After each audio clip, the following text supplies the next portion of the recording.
Hey gang, welcome to Two Blokes from Down Under. I'm Simon Guthrie. I'm here with my co-host, Mr. Ben Ennis. How are you, Benny? Fantastic, Simon, and you? Very well, thank you. It's good. Benny, Season 3 of Two Blokes from Down Under, the footy season, is brought to us by Shepparton Volkswagen, the Goulburn Valley's #1 choice for new Volkswagen vehicles, plus the highest quality used cars, service and parts. Get in and see Ewan and his team at Shepparton Volkswagen at 325 to 329 Midland Highway, Shepparton. And this episode is brought to us by Madison Wright Engineering. Madison Wright Engineering is your multidisciplinary engineering company who provide turnkey engineering solutions for your petrochemical, dairy, food processing, chemical, pharmaceutical and mining projects. You can find Madison Wright Engineering at #1 Telford Drive in Shepparton. Yes. Okay. It's a mouthful. It is a mouthful, that one. So good guys, though, those Yes, boys. they are. Benny, our next guest, started his football journey in Western Australia before being lured over to Victoria, where he was drafted by the Hawthorn Football Club at the end of the 93 season. He managed 2 years with the Hawks and 11 games before being traded to the mighty Bombers. Known for his hardness at the ball, he put together an impressive career at the Bombers with 8 years of service and another 140 games. But the most impressive highlight was the 2000 AFL Premiership, where he kicked 4 goals and was named among the best of field. Welcome to Two Blokes from Down Under, Paul Barnard. How are you, Paul? Gents, thanks for having me. Welcome, Paul. Thanks for coming in. Paul, Ben's not real happy with you.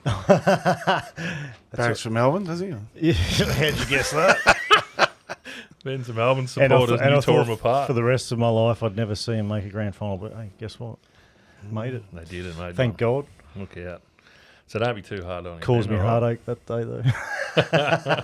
It's all good. So, Paul, we'll start from the beginning, mate. Where were you born? And So I was born in Bunbury in Western Australia. It's about 180 k's south of Perth, Yep. on the coast. So went to school in Bunbury, obviously one of 5. one of 5. Yeah, 4 okay. boys and a girl. Yeah. The forgotten sister, as she calls it. 4 footballers running around. I was going to say, Dad was a footballer too. Dad was a wasn't he? footballer. He played at East Perth. Yeah. And he won a medal playing for a local team down in the southwest. Yeah. So we're born and bred southwest, played footy and cricket and the normal, Yeah. winter, summer allocation Yeah. sport. I went to school at St Joey's, or St Mary's, St Joey's, and then off to Bunbury Catholic College, where my uncle was the headmaster and politely reminded me at year 10 that I should probably move on. Academia wasn't for him and me. So, Classic. I became a apprentice plumber. At the age of 16? 17. 17, Yeah. Well, I left school at 16 and my mum said, you're not leaving school till you get a job. And I got a job 2 weeks later. Yeah, okay. That was at a tool shop, Timmy the Toolman style. That really wasn't sustainable. I wasn't really interested in the tools. And then I went and worked for a firm, Plumbing World, and then I got an apprenticeship through that. So I did that for a couple of years and didn't really like putting my hand up tubes, sorting out poo. So I was playing footy at the time. I'm sure we'll get into that. But yeah, and then went to Perth and worked for another firm, and then off when I was drafted. So work-wise, I wasn't really settled, but sort of always had a goal of trying to play footy in the big league. But as my mum used to say, you can't bank that. So No, you can't bank that. So.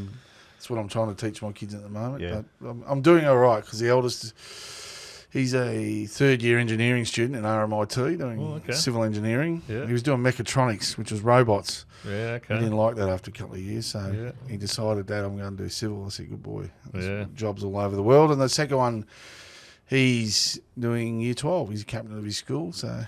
Going all right. Obviously didn't throw to the stadium, no. did it? Threw to the dam. So, and then my daughter's, she's in year 3, so... Awesome. Yeah, a bit of a spread. So Yeah.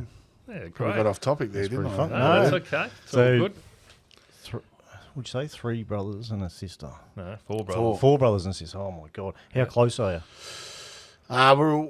There's 5 kids within 8.5 years. Yeah, So close. we're all pretty close. Yep. I've just had my 50th. So Yeah. my brother had he was 13 months apart between me and him. big house, or you? No, all crammed into a little house. The weatherboard 3-bedroom, Yeah. country style house. The sister got her own room, so you boys had to share. We were bunking up. Yeah. My brother used to read comics and shit at night, but I used to fight with him to turn the lights off so I'd get to bed. I'm leading to how much biffo was there in the house. There's a bit on. Yeah. There's a bit on. But footy out the back consisted of the eldest and the youngest, and then me and my brother in the middle. And he was a bit of a poon. He couldn't play, but I was fighting the other two. He was a poon. But he was good value. Country living. Loved it. We lived less than a kilometre from the beach. And we would just, if we got bored, Mum would just say, listen, where the inlet goes, go and catch some blue-maned crabs. So we'd go on that, step on cobblers in the estuary and come home crooked. And we used to sell crabs to the neighbours on the foreshore who couldn't be bothered going crabbing. Yeah. We'd sell them for 5 cents each and then go and eat $3 worth of chips, which back in our day, you couldn't ride a motorbike over. And then we'd come home and Mum would have cooked tea and we couldn't fit anything in, so we'd cop a clip for that as well.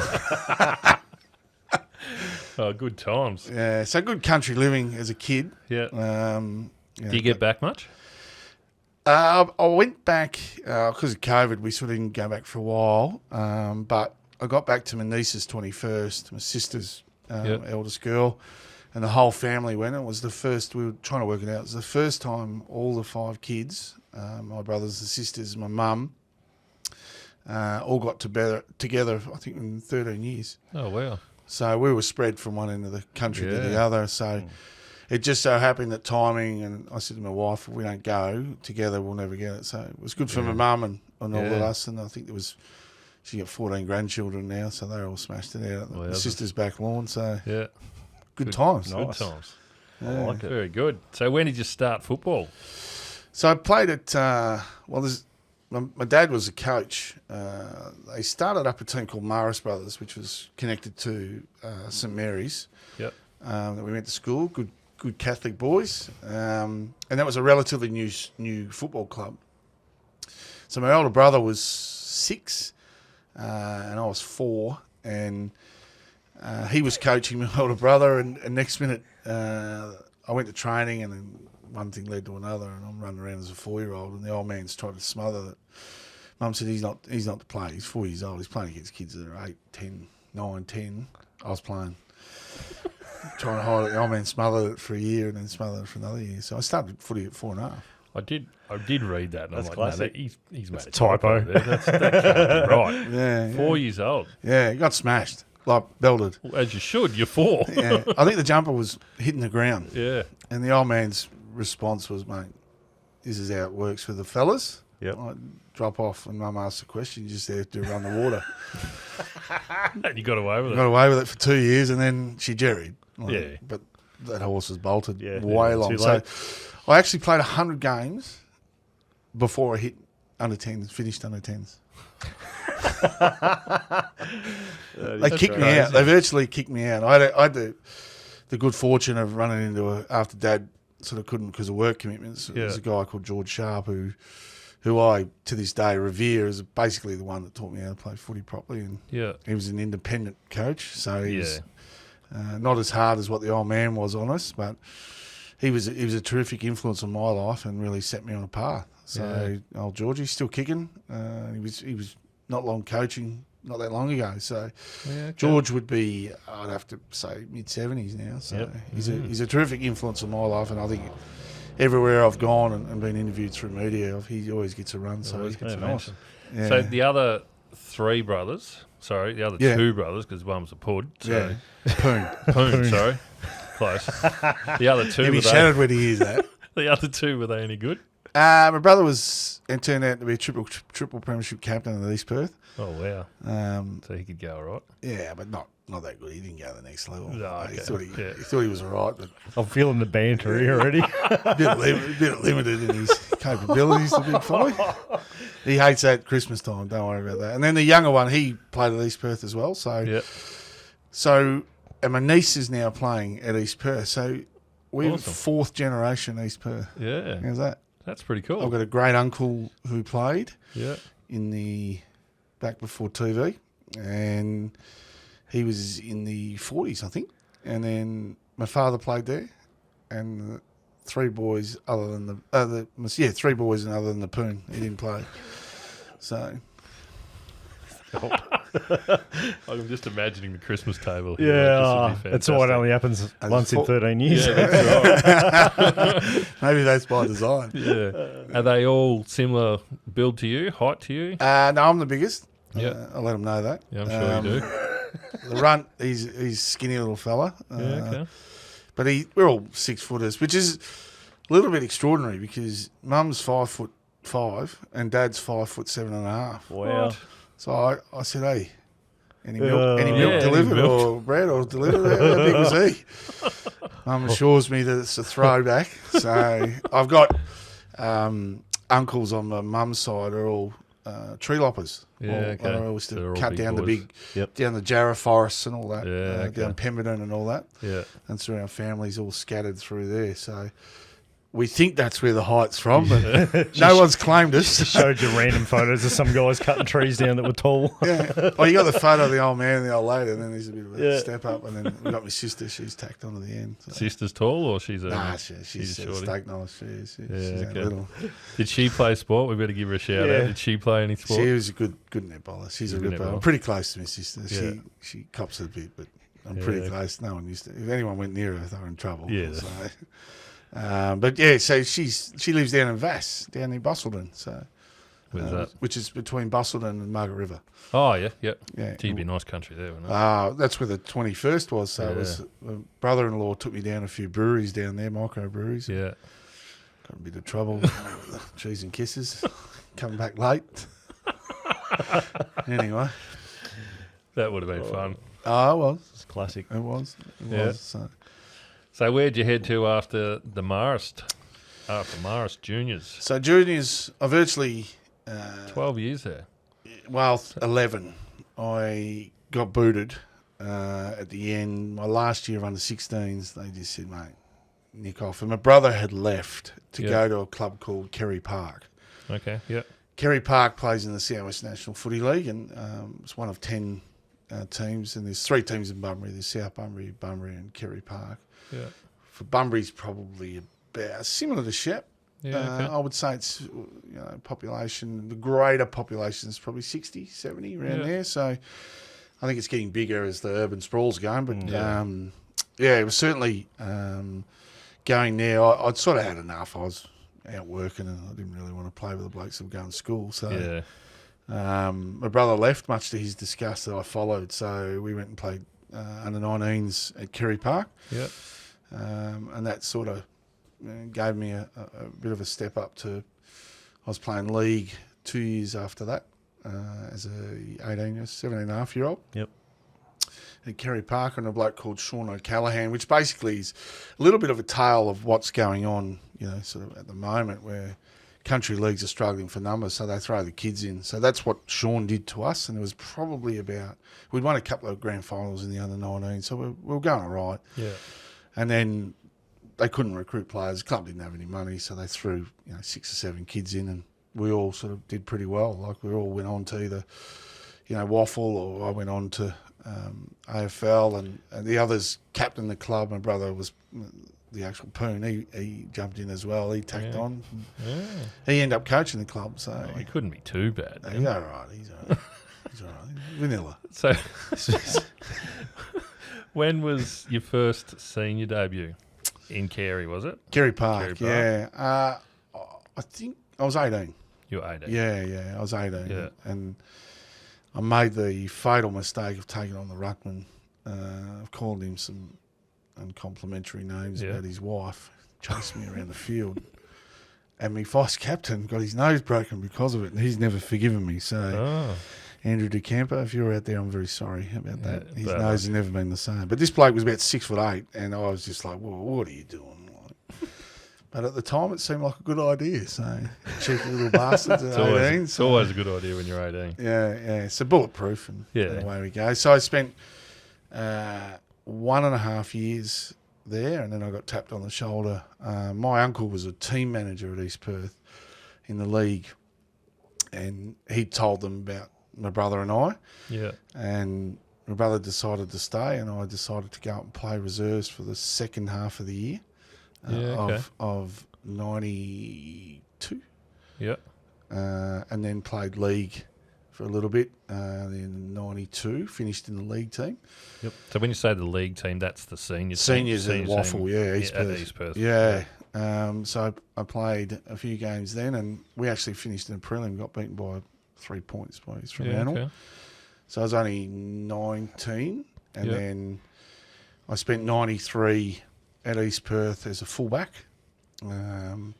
Played state fullback against South Australia. Played on a bloke called Scott Hodges, and at the time he was sort of the Modra of the Sandful and South Australia. Played some AFL games. I think he played a little bit at the Crows. I think he ended up at Port. Yeah, okay. So I played on him, and then our full forward went down 2 weeks later after the state game, and I'd been a forward pretty much all my life. And Stan Magro, who was our coach, he played for Collingwood. Yeah. Fans out there might remember him. He knocked I remember out. the name, yeah. I think he may have laid someone out on the wing one day. If they look at Google Stan Magro and see who he laid, I can't remember who it was. Sort of the same ilk. You're getting how I'm being moulded. So he said, you can go and play forward, and I kicked 52 goals in 11 games. Wow. And was drafted by Hawthorn. Bloke called Frank Davis, who used to captain Melbourne. Yep. He was their national recruiting manager, and he'd been keeping an eye on me. And so that was 93? That was the end of 93, yeah. So did you go to a draft camp or anything like that? No.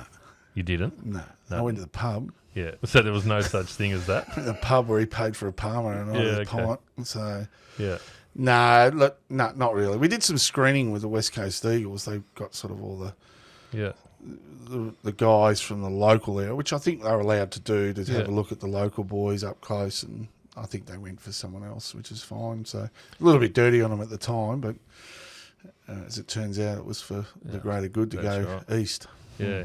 So were you a standout as a kid, or you had to work hard, or...? No, I was pretty fortunate that sort of as a junior I was okay and playing in rep teams, and I got cut from the Teal Cup squad for a bloke called Glenn Jakovich. Oh, he's nobody. He'd already debuted at the Eagles and as a 17.5-year-old or whatever he was, so I got the boot for that. So I didn't get to go to Teal Cup, which was the pinnacle, but they had guys like Danny Southern and Mitch White and Glenn Jakovich. That was stars. I think they won it that year. So they should be that team. They were stacked. They were stacked. But other than that, rep teams. I had to fight Swan Districts, who had the zone to Bunbury, to get to East Perth because they wanted me.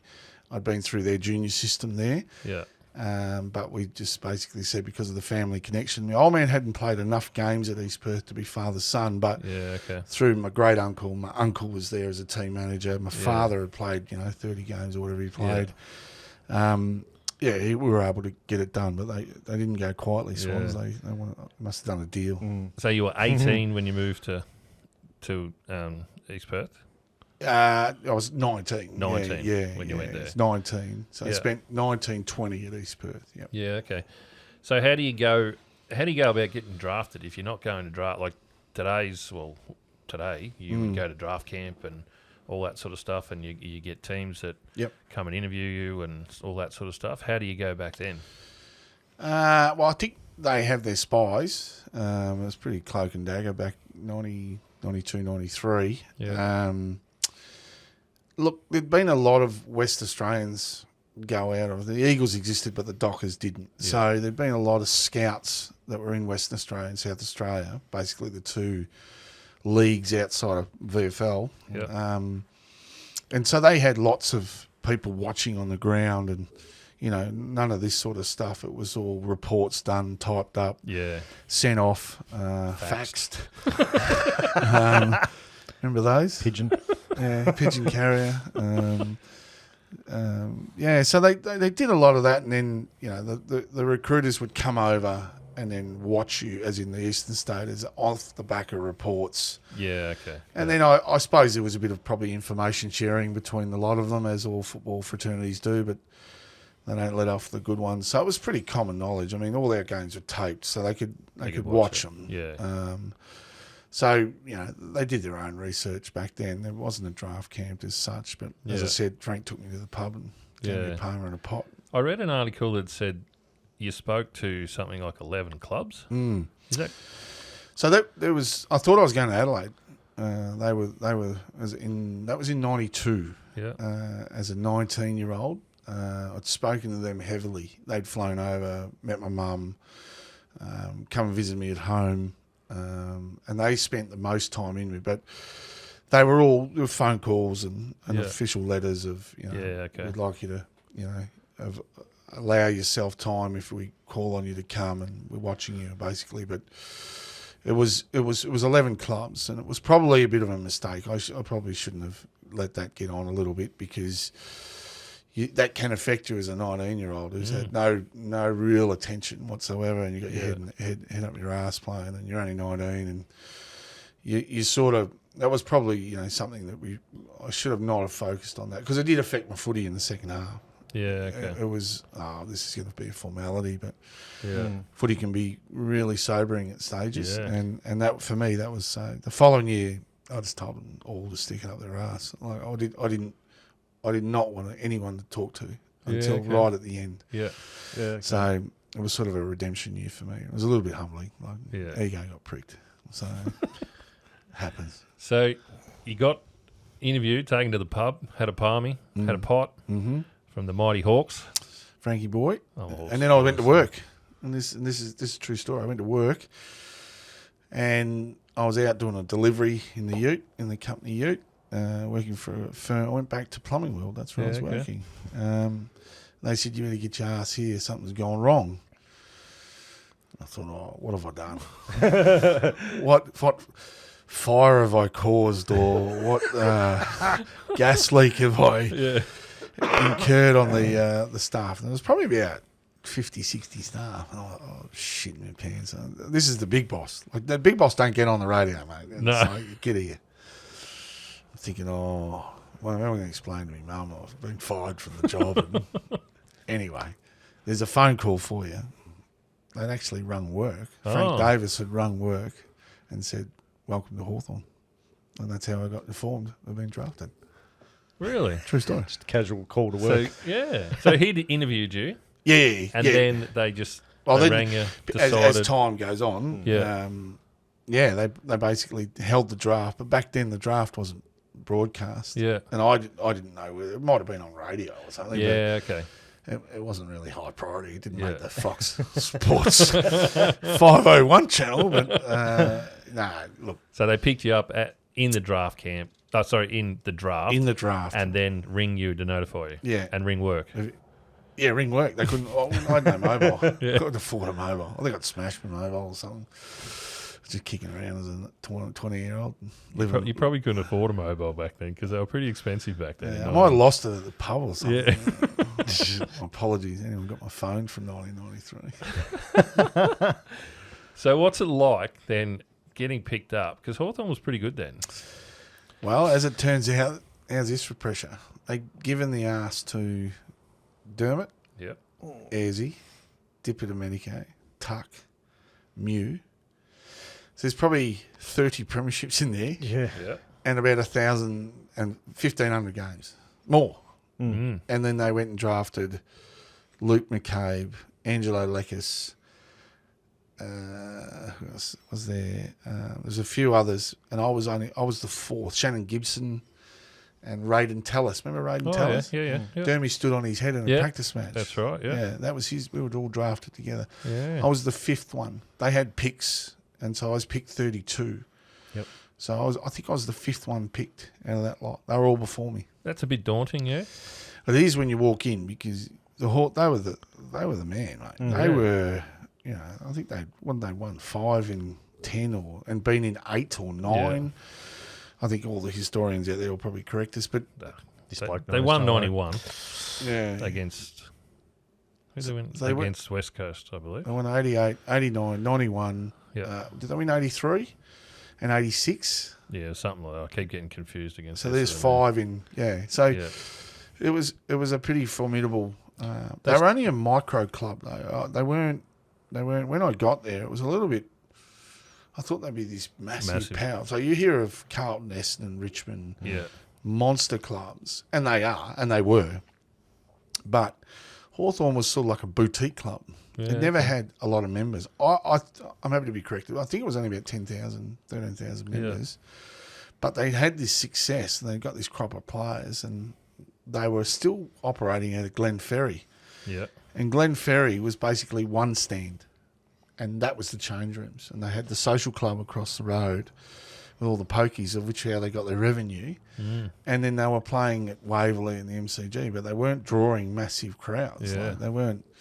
So it was steeped in tradition and heritage and premierships, and everywhere you turn there was premiership cups, and it was a really daunting for a 20-year-old to walk in. So I was a little bit older than the other boys. They were 18, 19, but still green. Green has never been outside of Western Australia. Yeah. And there you go, champ. We've just drafted you. Off you go. And by the way, these guys are out, you're in, so you've got to fill their shoes. No pressure, as I said. Yeah. They're like None whatsoever there. there's the mentality of sink or swim. I can tell you back then it was. I never had a job. Yep. I wasn't playing seniors. I just arrived. I just billeted with a guy called Leon Rice, who was a premiership player at Hawthorn. Yeah. He was very good to me early. He sort of put me up, and then I had to find my own job. So I started moving pot plants at a nursery called Din San. They were all Vietnamese. They couldn't speak. Din San Din San Nursery in Springvale. Yeah, okay. I'll never forget it. And they had me moving pot plants all day, and then I had to go to training and train for 2.5 hours. Yeah. I remember going to bed and not eating dinner, just straight to bed. Like it was horrendous, horrendous. Welcome to Victoria. And that was my cut through into Victoria. And I went to Frank. I said, "Hey, this has got to stop, mate." Yeah. He goes, "Well, you're not getting it. You're not training well." I said, "Because I'm buggered, mate." Yeah. Like, so anyway, I went and worked for Reece Plumbing. Oh, back to Got the a job. A game. bloke called Phil Healy gave me a run. Yeah. Big Phil, he was a good fella, really good fella. And the family, the Wilson family who owned Reece, they were actually Carlton supporters, so and sponsors. So shout out to the Wilson family, who are now multi-billionaires. So. Good on them. Wow. Yes, they dropped some good players there. Like they would have said to you, look, we've let this little bloke go. Where's number 23? Well, Dermot Barrett, and you're going to fill his spot. So see how you go. But they also had Ray Jenke was still there, Anthony Condon, Andy Collins, Shane Crawford, Darren Jarman, Stephen Lawrence, Paul Deere, Ben Deere, Andrew Gowes, Paul Hudson, Darren Pritchard, Jason Dunstall, Scott McGuinness, Chris Langford, and John Platten. Absolute superstars of the game. They're rippers. Yeah. Rippers. Chris Langford was our captain. Yeah. He's a gun. Absolute gun of a bloke, and couldn't speak. There was no coincidence that he ended up becoming a commissioner of the AFL. He's just an absolute out-and-out star of a bloke, and really welcoming, and can I do anything for you? And looked like Superman. And at a body. I'm walking in with spinny little arms going, Jesus, how am I going to tip these blokes out? Yeah, that's right. It was a pretty good nucleus. I got to watch Darren Jarman up close. He's a freak. Yeah. Best player I played with. Yeah. He's, for skill-wise, he's just a freak. And he could hit a 5-cent piece 50 metres at 3 feet off the ground. I think Dunstall credits him for about 300 goals. Oh, so yeah, that's right. Yeah. just lace out balls. But Yeah. he was a good fella as well. They were all very good. They were all very welcoming. They Yeah. knew that we were under a fair bit of pressure. But they were all very welcoming. They called themselves a family club. But Yeah. Ray Jenke was a prankster, and you'd always find surprises in your locker from Ray. We were like the run to the litter at the time, so it was sort of all hands on deck to get the little bloke. So, but yeah, they were still very welcoming, and I didn't want to leave. Like, we'll get onto it, but I suppose, but I didn't want to leave. Like, it was a really good experience. I enjoyed my time at Hawthorn, and as it turns out, I nearly stayed, but there's other stories to tell. Yeah. So you only played 11 games in 2 seasons. You weren't injured or anything like that? Nah, So you just couldn't really... just a blank. Yeah. Played 3 games. Dunstall. So I was originally drafted to Phil Dunstall's, back Phil Dunstall when he retired. Yeah, okay. So being understudy, he kept going and kept kicking 100 goals a year. So it was sort of, I ended up playing on the wing, believe it or not. Really? Yeah, I ended up playing on a wing. So played the first 3 games up forward. Dunstall was injured. As soon as he came back off the injury list, you're in the Kaiver. And there was a mentality back then in Hawthorn. I mean, if you go back and look at Tuck and Dipper Domenico, they spent a year, 2-3 years in the Spanners. Yeah, that's right. In the twos. Yeah.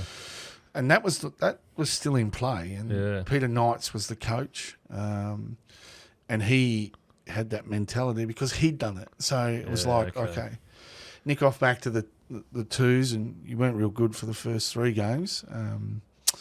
And then that sort of gave me a line of sight a little bit. And I spent the next year and a half in the twos under a coach called Barry Rawlings, who played 100 games for Hawthorn, 100 games for Richmond. Yeah, okay. He was a terrific guy, really good guy, educating young players like us. Played down back, back to the back line, and then went into the seniors, the backman, and ended up on a wing. So Crawford's on one wing and I'm on the other. And played 8 games, and then I got suspended. What did you do? One off. What did you do? It's just the beginning. What did my mum say? You couldn't keep your hands to yourself. I may have got into a bit of a dust-up on the wing with a bloke called Nathan Bauer. Okay. And funny story, went to the tribunal. I think they counted 9 blows to the head. And I got 2 weeks. 2 weeks? So 4.5 punches for a week. So that's pretty good. there's a lot of averages. Yeah. Take that. I'm thinking 5-6 weeks. All because he eye gouged me. Now, if you know Nathan Bauer is a lovely bloke. He's a ripping country boy. He's a lovely bloke, but he just got, the He strawberry. meant to do it? Oh, he reckons he didn't. But he did, so it And doesn't he matter. paid for it. So I'm really embarrassed about that as the years go on. I'm embarrassed about that. But Why? it's not a boxing ring. But at the time, I thought it was. And Back then it was. yeah. Back then it was hard. My mum was disgusted. And she knew. I wasn't the prettiest side on the field, so I'd been beaten around a little bit. But she was like, keep your hands to yourself. How many times did you get suspended in your career? A few. Fines more than anything. Yeah. Bloody fines. If you touch someone, she'd go out there and say, "I want that bloke." You go and wrestle him, bang, 2,500. I'm like, who's paying? Did you have to pay? I have to pay, Bullshit. and that's net. Yeah. That's after tax. That's everything. net. So that's not gross. That's net. So you got to earn 4 to pay the 2.5. After a while, we're like, shit. You pay? Who's paying? Yeah. Whose credit card's this on? Write me a check, I'll go out. Yeah. So the club never paid for it. It had to come out of your that's pocket. Verbatim, mate. That's true as I stand there. You had to pay. So the theory was that you got to stop. They wanted to clean the game up. It's just a bit boring. But, So no backdoor money like brown paper bags to cover your 2.5? No, none that I can say on the podcast. No. What are you looking at me for that? I'm thinking, who's really going to see or hear it? Multinational podcast. Yeah, what are you that's talking right. about, you That's blokes? right. I know. Come on, you blokes. That's funny. Wow. So finished off the year under suspended. Yeah, okay. Yeah, at the I think we finished the year off at the Rising Sun Hotel. Yeah. Mad Monday was pretty good. Yeah, it was pretty good. Down King Street. Oh, really? That was the Wild West. That was back then. Yeah, remember, I haven't been out of. I've only been in Victoria sort of 18 months, and it was a Wild West in King Street at night after 11. I can assure you. I got introduced to the tunnel. Oh, okay. For all those older people listening worldwide in this podcast, they'll remember the Tunza, $50 drink card, and then if your mates come over from WA, what it used to happen, every AFL listed player used to go and get a $50 drink card, and they'd have a list. But the people on the front door didn't know who was who. So you'd go and grab your mates. They'd come over. There's 3 or 4 of them from WA. We'd sign them in as Ray Jenke and Platten and All those problem was they'd rock up later and they'd be like, who stole me drink card? And them blokes, that bloke, is that not you? Out. Where's your sense of humour, blokes? Yeah. So, yeah, that was good. King Street was great. Yeah. It was many a kebab and slow walk home to. I lived in Hawthorn at the time. Yeah, okay. A bloke called Timmy Hargraves. Oh, yeah, He was, I was living with him in Glenfair Road, Hawthorn. You didn't walk from King Street. We've had to walk a couple of times. Whoa. No cash. No one picked us up. 5 o'clock in the morning. It's a fair walk. It's a long walk, mate. Good 2.5 hours. Yeah. You're sober by the Just time stick you to got the home. tram lines, all right? That'll get you to Glenfair Road. They wouldn't pick us up. Well, We're just morons Yeah. as young fellas. As so, you do. Yeah. Classic. So, trade week comes around in 93. What happened? Oh, 95. 95, Yeah, sorry, not 93, so- 95. I'd been told when I was playing seniors, I'd been told that I was going to get a 2-year extension Okay. by Hawthorn. And then about 4 weeks to go, they went silent. The football manager went silent. And I thought, so I got myself a Melbourne. I had a WA-based manager.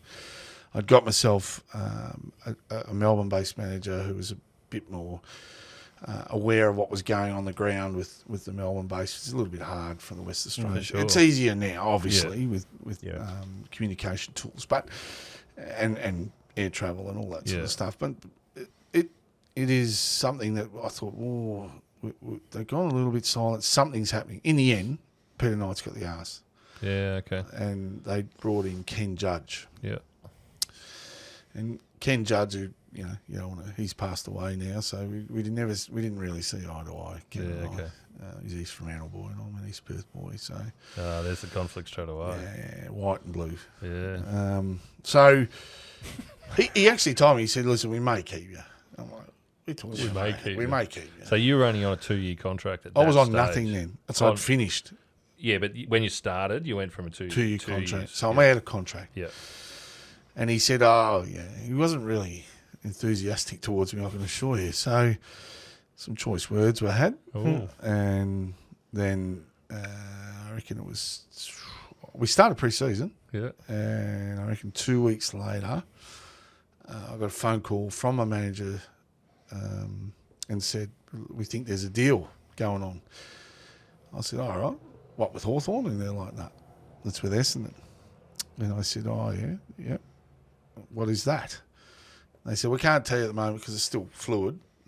So I went to training at Hawthorn, went and weights, and the football man's looking at me as if to say, "What are you doing here?" His name was Johnny Hook, who I ended up working with at he was AFL Victoria's chief there for a while, and when I was GM of the VFL clubs. He's like, "What are you doing, mate?" I'm like, "What do you mean, what am I doing? I know there's interest," but he's like, "Mate, you better go back home and ring your manager again." So I end up at Lygon Street in Frank Dimatina's restaurant in Dimatina's in Lygon Street, famous. Yeah.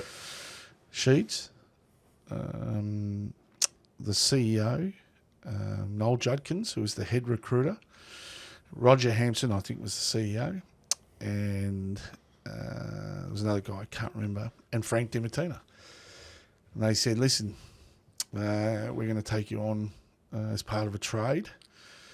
And they explained the trade, and I was like, "Well, what do you mean you're going to take me on?" And they're like, "Well, here's a 2-year deal. We're trading you for Paul Salmon." And part of that was, and in the media at the time, Darren Jarman wanted to go home to South Australia. And then that was the catalyst of Sean Wellman, myself, Paul Salmon had sort of had a bit of a difference of opinion with Sheeds about where he wanted to play positionally, and he wanted to be a ruckman. This is all on record. So he sort of said, "Well, I'm going to a club that's going to play me in the ruck." Ended up being in Hawthorn's team of the century. He's in 2 team of the centuries. Yeah. How's that? Essendon. No, so Could play the again, game. I get traded. That was sort of the big deal, first of the multi-layer deals that were done ever. Yep. And there was 4 of us and a draft pick that was swapped between 3 clubs. Adelaide. So Jarman went to Hawthorn to Adelaide. Sean Wellman went from Adelaide to Essendon. Paul Salmon went from Essendon to Hawthorn, and I went from Hawthorn to Essendon. As part of that one trade. As one trade. So it was 4 players, 1 pick, So I think there was a draft pick in there, and I believe Hawthorn used that to get Daniel Chick. I think I'll have to look that up, but I believe that. So it was again no pressure. You come into Essendon, and Essendon at the stage were a powerhouse. They were 93 grand finalists, the Baby Bombers, steeped in history. Yeah. Won flags in every decade. The Danahers, the Watsons, the Maddens of the world, the Dick Reynolds. You walk into that club, it was more daunting than it was at the Hawthorn one. Yeah. And I remember Sheeds' words, like, I said, listen, how am I going to get a game here? Like, and he's like, pretty simple. You train hard, you do as I can tell you, and you work even harder than I told you to do in the first place, and your luck will change and I'll play you. And he did. And the rest is history. So I owe a lot to Sheets. He that's a big risk. Well, I'm an 11-game player who's flighty at best, can't keep his hands to himself, not really dedicated too much. Like he is, but he isn't. More interested in going out to King Street. He's very honest. It's like this guy, he'll just keep writing, he'll keep paying those bills every time. And then, he liked the way I went about it. Barry Rawlings was his teammate at Richmond. He's my reserves coach. Yeah, okay. They got together and said, this kid's got some potential, you just harness it. So he's pretty hard taskmaster, Sheets, but it's amazing when you can offer an environment for a player with discipline, routine, clarity, and belief, and that's what I got, and that led me on a path to an AFL Premiership. So you go to Essendon, it's twice the size of a club, like as you said before, a powerhouse. You walk into a club with guys like Mark Harvey, Mark and Curie, Gavin Wanganeen, James Hurd, Sean Wellman, Chris Danaher, Darren Buick, Gary O'Donnell, Michael Long, David Coulthorpe, Matthew Lloyd, Peter Somerville, Dean Wallace, Joe Mercedes, Scott Lucas, Mark Thompson was there, Stephen Alessio, Dustin Fletcher, Scott Cummings, and Damien Hardwick. No pressure? Again. That's why he asked if he was going to get a game. I'd done That's the numbers a pretty myself. good list, isn't it? I'd done the numbers myself. Joe Mercedes, these guys, they won a flag, mate. Yeah. And I'm thinking to myself, how are you going to get a game, mate? Like, where are you going to play? Yeah. But I played on the wing. He needed a wingman, sort of backman. He wasn't happy. Sheeds wasn't happy about the 95 way they went out. Richmond punched them up. Yeah. Knocked out Gary O'Donnell and David Grenvold in a final. Got beaten badly. Wasn't happy with it. So I wanted backman, wingman type players to come in and sort of shore him up a little bit, which was his mantra. If you go back all over his flags, that's what he does. He shores up his back line first. Yeah. He was really, really steadfast on how he had a model, and it worked, but he put the pieces in. The 2000 flag, which we'll talk about, he built that from probably about 97. Yeah. I was going to say that year, though, yes, they won a flag in 93, but it was starting to, a couple of those older boys were starting to go. So they started, it was like they started another rebuild. Well, it was. Phase. I don't think 93 had fulfilled, over those 2 or 3 years, they probably thought they would get another one. Yeah. With such a young group, Ola Renshaw, Mercedes, Calthorpe, Fletcher, Hurd, Paul Hills, they were all young fellas. Yeah. 18, 19, 20. Right? So fast forward a couple of years, then they're getting bundled out by Richmond in a final. They're thinking, what happened? Yeah. I don't know that, but I'm just surmising that that's probably what happened. And so they went and he said, right, we're going to go to the draft and we're going to shore up our back line. And they went and got myself, Shawnee Wellman, Ben Doolan, Damien Hardwick was playing regular senior footy then. Yeah. He went and got a hard edge to his players. So he had that to Halves and Wally and Summer and these guys. Fletch, pretty hard. Hurdy was pretty tough, over with his head over the ball. Yeah. So it was sort of a pretty formidable team to get into, but once you're in, it's always the saying.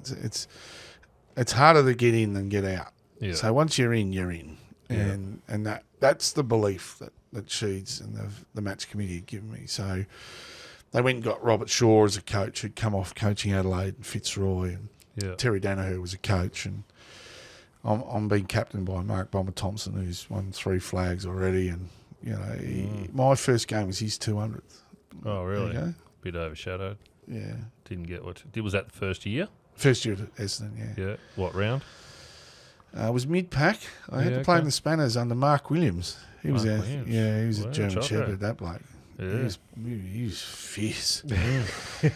So I've had Stan Magro, Mark Williams, Barry Rawlings, Knightsy not so much, and then Sheets. I've had 4 pit bulls out of 5. Yeah. Doing the maths again here. Yeah. But it was an environment for me that was, required that, as I said before, and I was very lucky to be, in that team at the time. I went and got Ben Doolan as well from Sydney. Pretty hard in and under type player. Shawnee Denham from Geelong. Yeah. He was in there as well. So it was a hard team to get into. But he built that from 97. I broke my foot in 97. That was embarrassing. I went to play in Port Adelaide. Didn't bend over to pick up the ball. Went to soccer and hit a bloke's knee called Fabian Francis. Oh, yeah. Broke it. Shattered it, actually. We didn't leave till the next morning. And that was about around 5, I think. So I'm sitting up in the hotel room. This will give you an insight to Sheets. I'm sitting up in the hotel room as a 23, 24-year-old, and I'm bemoaning myself. Oh, woe is me. I've got my foot up, ice, it's broken. The news comes on, and there's an interview with Sheets on the Sport saying... They said, well, what happened to Barnard? Like, he goes, well, he got his right whack. He didn't bend over to pick up the ball. Talk about flat. That was it. And he meant it. He meant it. I told you, mate, bend down and pick up the ball. And that gives you an insight to Sheeds. He's pretty hard. But once Sheeds had, you got him, or he got you, away you went. He was the most positive influence on everyone's career. And you ask any Essendon player, probably not the ones he traded out and sacked, but those that have been at success and in and around the team, that was the number one thing for him. Well, I never played under Sheedy, so I can say whatever I want. And I'm a Hawthorn supporter. So, but from the outside looking in, when it came to Sheedy, he either liked you or he didn't. And if he liked you, he would play you and make your career. Yeah. And if he didn't like you, your career would be done. I reckon Tell me if I'm right or wrong. I reckon that's 90% of coaches still. Oh, okay. Yeah. I do. Yeah. I reckon, and I'm a coach myself. I try to be independent, but you always have the players that you're trying to shape the result through. Yeah. If that's, for want of a better term, that you're trying to get this group of alpha males, and not all of them are alpha, but most of them are alpha, to go from this direction to that direction. And the only way to do it was, back in our day, do as you're told, work hard, head down, be humble, get in there, and you do that, your chances increase. Yeah. So it wasn't so much, it's because I like you and you're a good bloke. There's a system to what he had. Yeah. If you don't want any part of that system, then you found yourself out the door. Yeah. Chances are you didn't remain. There are players that, as coaching, as I said, coaching myself, you just don't get along with. Like, they're just different cats to you. Yeah, for sure. And that's okay. Like, you go to work and you're not going to be the same as everyone. And as a coach now, I don't want the same players. I don't want Cocoa Box Pops. I don't want that to be the same and that to be the same. I want personality. I want flair. I want feedback. I want, a little bit of resistance as well. Like, the push and pull of footy is all about different personalities. So, getting back to Sheeds, Sheeds had a system, and he's the coach. And if you don't, tick a lot of those boxes, more than 50, 60%, you're going to find yourself playing at 11 o'clock, or you're going to find yourself at another club. Yeah. And that's his right. He's the coach. The buck stops with him. Yeah, so that's right. Yeah. I'll defend him in that sense. That that's fine. He was very hard. Like, he's a very positive person. You're going to understand the psyche of Sheeds. Sheeds is the most positive person I've ever met. He could, disaster would happen, and he'd pick the eyes out of the positive of that. And he would never really get stuck into his players too much about that, because he knew what it was like. We don't mean to bugger it up. We don't mean to miss goals. But there's learnings in there, and he wanted you to learn. And once you got to 50 games, it was about 50 games that he put his trust in me to be perfectly honest. And then Yeah. conversely, I had to repay him. We had Yeah. to do something, and Salmon's off winning best and fairest at Hawthorn, and me and Shawnee looking at ourselves, going, Jesus, how we come? So I felt like back then. I felt like the set of steak knives. There was a bit of pressure on. Yeah. Like, you just let a bloke go who's in the team of the century, 3-time premiership player, 200 games on his back. He's walked out the door for you. Again, bit of pressure. Yeah. So for me, it was like I've been to this rodeo before. I know this. So let's put your head down and go for it. So where did you, before we get into the 2000, where did you learn to be the hard nut? Just from those coaches that you'd mentioned before, or like you were known to starting at 4 years old?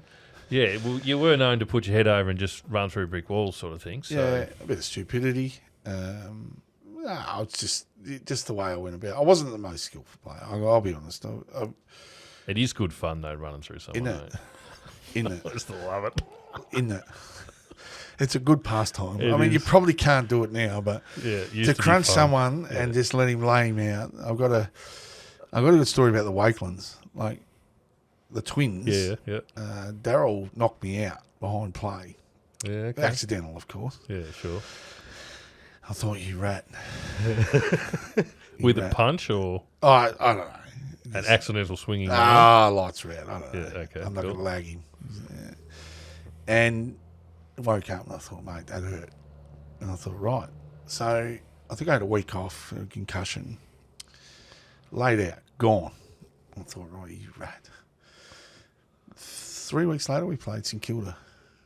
His brother. Looks the same. Were you listening? Because I laid him out and said, well, you do, because you look like him. And he's howling, mate. I did his shoulder, put my knee straight through his shoulder, and he's off. I said, you'll do. Blame your brother for that one. I'm going to take that out in the family barbecues. That was a payback.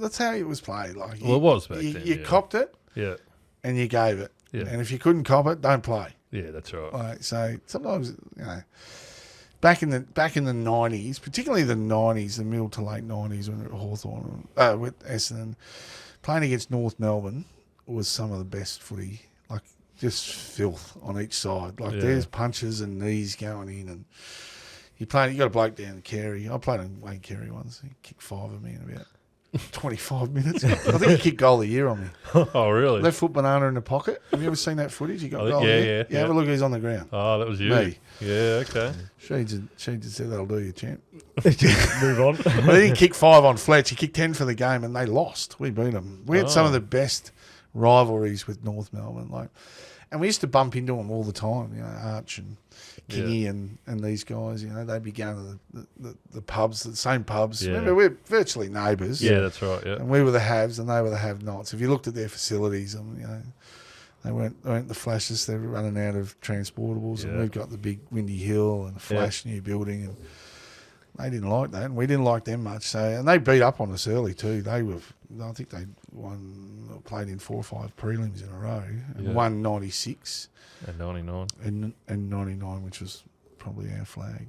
Played in 90. Crimey River. Much gets said if you're running nil at the pub. There's a few differences, but at the end of the day, it was just scallywags running around at pubs, and that happens in life. And I see a lot of them now. We're friends of friends, and see Dave King a little bit, and he's a ripping bloke. Yeah. Like, it's funny because Time changes. I thought you're a dog when you played, and then you go, no, he's just like me. It's just the opposition. It's just the opposition, mate. Yeah. It didn't matter.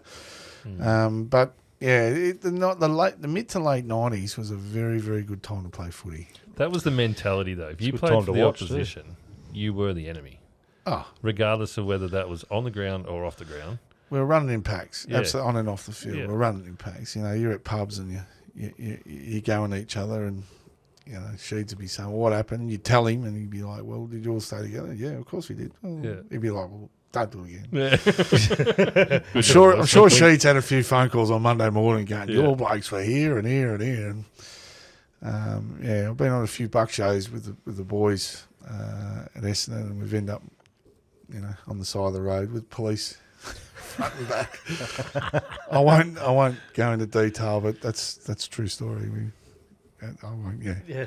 What was Archer like to play on, or against, or played on Archer in a final in 2000 when we beat them by 125 points. Archer's a superstar, and I was a little bit overall playing on him, but you haven't got time to think, and played reasonably well, and that was a pretty dark day for them. They were a very, very, very good football team, and we flogged them in 2000, 125 points in the final. I think Lordy kicked his 100 in that game, and following year we beat them by 69 points down. That was the end of their era. Like they were very, very good from 94, 95 to right through to then, and that was probably their drop off where Stevens and Archer and Roberts and Carey and these guys was just coming down the other side. Yeah. So it was a very wonderful time to play footy in the 90s. Yeah, terrific.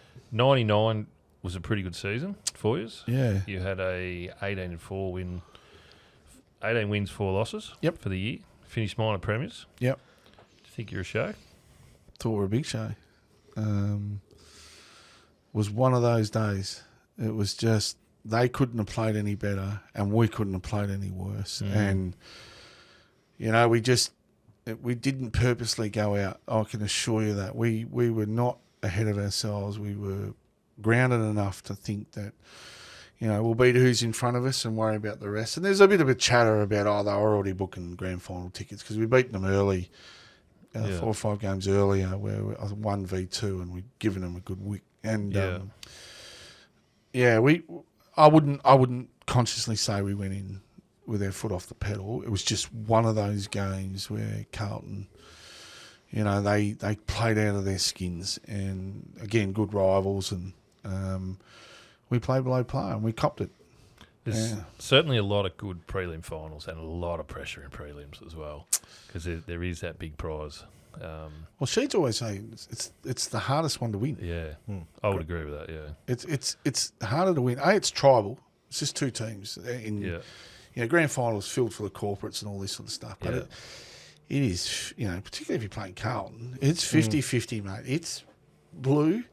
And it's black and red, mate, and it is just absolutely on. And you go to the milk bar, he's a Carlton supporter, he's giving it to you. You jump in the cab, he's an Essendon supporter, he loves you. You jump out, want a drink, get a coffee or something, he's a Carlton supporter, he wants to scratch your eyes out. Then you go into the change rooms.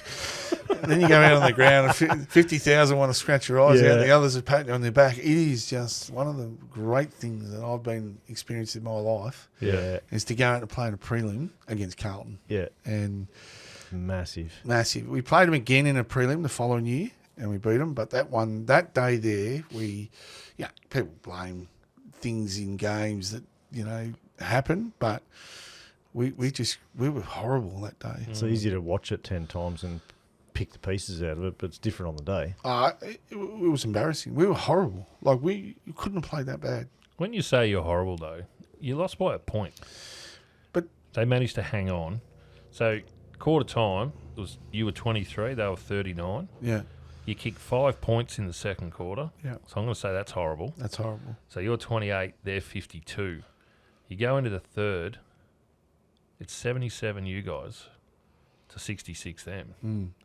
So you're in front by 11 points. Probably spent all our cookies. Yeah. 7-goal third quarter. Yeah. We were stung into action. We were embarrassed. They embarrassed us at halftime. But then you kick 4 goals in the last, and they kick 6. And they hang on by a That's point. what I mean. We probably spent all our cookies in the third quarter. We were gassed. You kicked 7 goals, 7 in the third. There you go. Make that 10-4 or 11-3. It's a different game. It's a different game. Yeah. So footy is a leveller. It is the greatest leveller of all time. It'll humble you within a millisecond. Yeah. And I teach that to my players I'm coaching. Footy can turn like that. Yeah. And they were the better team. They played their grand final. North knew it. They licked their chops and smacked Carlton the week when they stole their flag. So, we were embarrassed. And let me tell you, when you get embarrassed in footy in Melbourne, you can't hide. No, that's right. Yeah. Everyone is giving it to you. Yeah. go to school with the kids, they're giving it to you. You go to the milk bars, I said, you go to the pub, Carlton Sport, yeah, we got you. And, you know, even our own supporters, they were shattered. Like, that really it meant a lot to us. But you play footy and you look at supporters and members, and it means a lot to them, particularly in the eastern states. Like, I'm not saying, you know, West Coast and Freo are not, you know, as fanatic as we are, but you know, in those times, like they were, you could see the disappointment and they were shattered. Our supporters, and they don't know anything different. All they know is success. Essendon. Remember that you're in a club that wins flags, and I remember, you know, Terry Danaher said, "Mate, we're a successful club and we win flags at this club." That's just the way it was. It wasn't arrogance. It's just the way it was. Yeah. The institution itself was successful, and it was successful because you had to give up a lot. Yeah. You know, our supporters, we were humble and we were embarrassed. We were embarrassed. And the dinner that we had to, Cheese Mose go and watch the grand final. Really? All of us. Sat us down. We're in the Carlton area. The Carlton area. At the ground? At the ground. Level 3 or 4 or whatever it was. 22 that played. I think there was a few others. You'll sit there and you'll watch this grand final. So we had the indignity of copping it from the Carlton supporters sitting in the stand watching this game unfold, North stealing our flag, and he said, right, now we're going over to a restaurant across the road and our pre-season starts there. And a few home truths were told. A direction was given, or a map of what they thought it was, and the players said, we'll take it from here. Yeah. And that was it. We didn't need coaches in 2000. Yeah.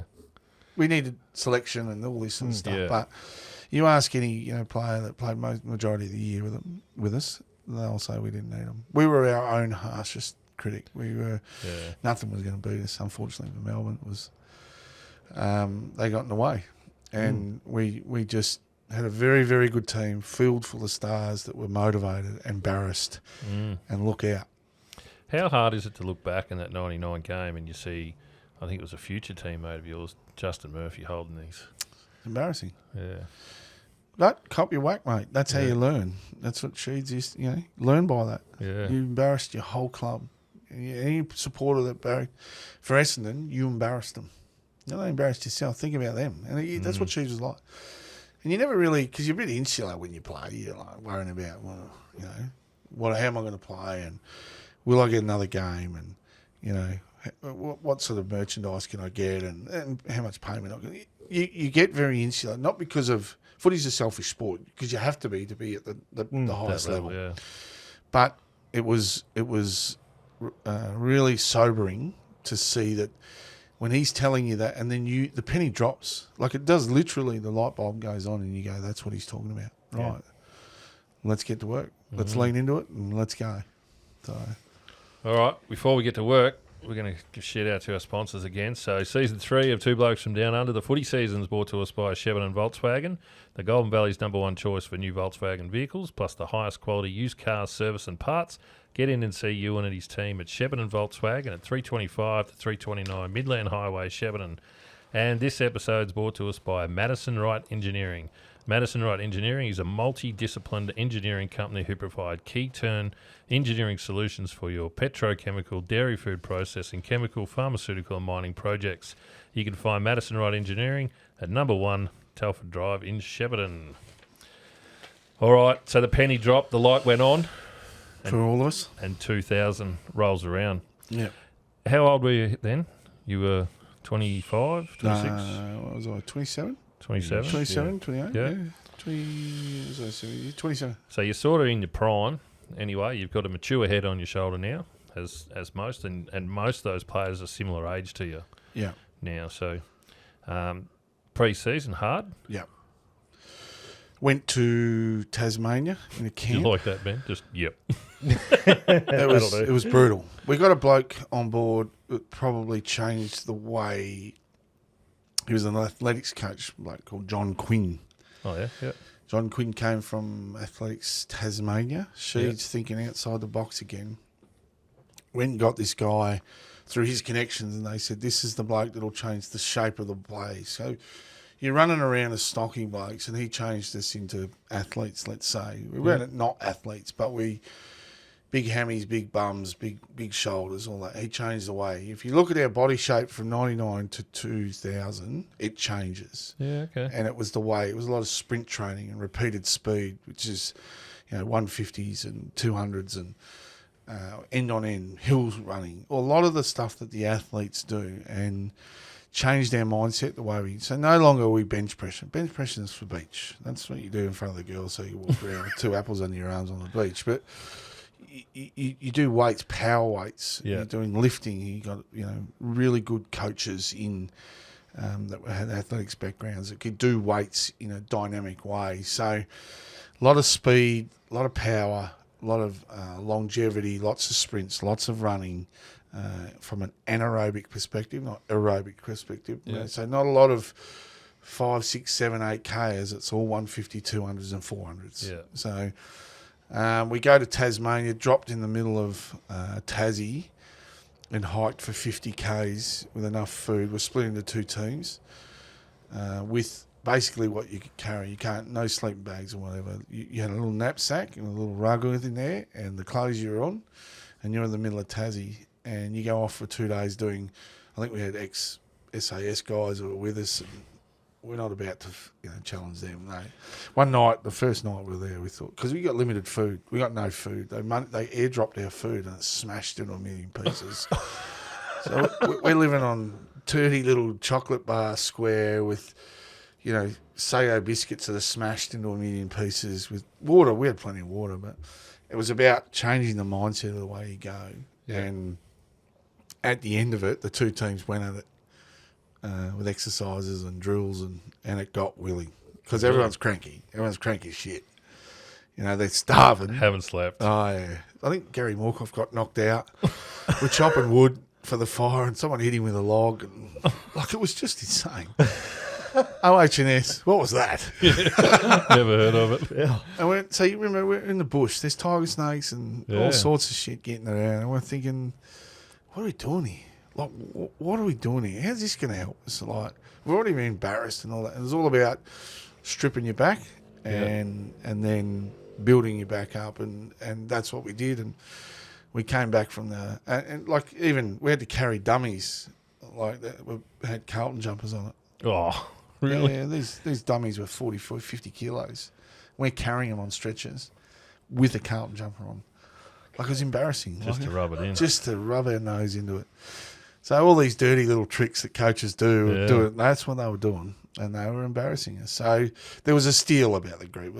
Don't worry about that. By the time we got off the plane back to Melbourne, we not because of that, but as an eventual, okay, we're away here. So spent we won the pre-season game, the Ansett Cup. Yeah.